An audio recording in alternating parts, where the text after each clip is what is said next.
Hi viewers. இப்போ நம்ம என்ன பார்க்க போகிறோம் அப்படின்னா, நேற்று நான் வீடியோவில் சொல்லியிருந்தேன் இல்லையா, மடித்து தைக்கிற டூலு. அதை எப்படி நம்ம ஃபிக்ஸ் பண்ணிவிட்டு ஸ்டிச் பண்ணிட்டு திருப்பி அதை எப்படி எடுக்கிறது, அதை பற்றி தான் இப்போ நான் சொல்ல போகிறேன். அதுக்கு வந்து இப்போ ஒரு ஸ்க்ரூ டிரைவர் தான் யூஸ் பண்ணணும்.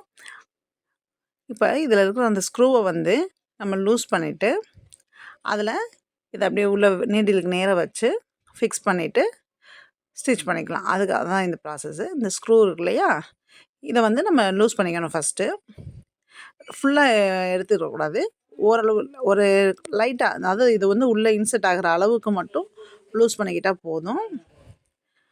உள்ளே இன்சர்ட் பண்ணிவிட்டு கரெக்டாக அது நீடிலுக்கு நேராக வர்ற மாதிரி ஃபிக்ஸ் பண்ணணும். அதான் கரெக்ட் ப்ராசஸ். இதில் இந்த பாருங்கள் வைக்கிறேன்னா, இதே மாதிரியே கரெக்டாக அந்த பொசிஷனை பார்த்துக்கணும் நீங்கள். நீடிலுக்கு நேராக வருதா, அப்போ கரெக்டாக அந்த இடத்துல வச்சு அந்த ஸ்க்ரூவை அப்படியே டைட் பண்ணிடணும். டைட் பண்ணிட்டீங்கன்னா அவ்வளோதான். அதுக்கப்புறம் நான் நேற்றே வீடியோவில் காமிச்சேன், எப்படி அந்த கிளாத்தை எப்படி இன்சர்ட் பண்ணி எப்படி உள்ள ஸ்டிச் பண்ணுறது, அந்த ப்ராசஸ்ஸு. அது முடித்ததுக்கப்புறம் அதே மாதிரி இதை நம்ம லூஸ் பண்ணிக்கலாம். இதில் பாருங்கள் 5 mm போட்டிருக்கா. இதே மாதிரி வேரியபிள் சைஸஸ் நிறையா இருக்குது.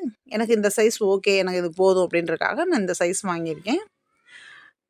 உங்களுக்கு எந்த சைஸ் வேணுமோ நீங்கள் அதை வாங்கிக்கலாம். ஸ்டிச் முடிச்சதுக்கப்புறம் அதே மாதிரியே இந்த ஸ்க்ரூவை நம்ம அப்படியே லூஸ் பண்ணி விட்டு அதை வெளியில் ரிமூவ் பண்ணிக்கலாம். எடுத்துகிட்டு அதுக்கப்புறம் அந்த ஸ்க்ரூவை டைட் பண்ணி வச்சுட்டு நம்ம ரெகுலராக எப்படி யூஸ் பண்ணி ஸ்டிச்சிங் போடுவோமோ அதே மாதிரி மிஷினை யூஸ் பண்ணிக்கலாம். அவ்வளோதான். இந்த ப்ராடக்டோட லிங்க்கு நேற்று போட்ட வீடியோவில் டிஸ்கிரிப்ஷன் பாக்ஸில் போட்டிருந்தேன்.